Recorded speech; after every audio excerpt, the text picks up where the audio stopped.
leaf on the wind. What does that mean?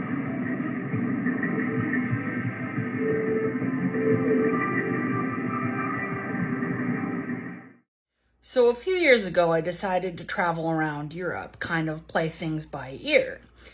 But when I got to Ireland, I learned a lesson. Gone are the days where you can exist like a leaf floating on the wind. I'm a leaf on the wind. Watch out. Once I arrived at the customs checkpoint, they asked me how long I planned on staying. To which I responded, Saturday, I think. And they told me they like people with a plan.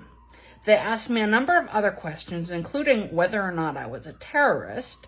Then they took my passport down the hallway and disappeared.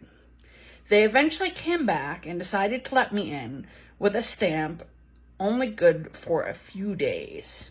This was after I showed them my bank account to prove that I could fund myself while I was there, and something that said I was a student, so they knew I was going to leave the country.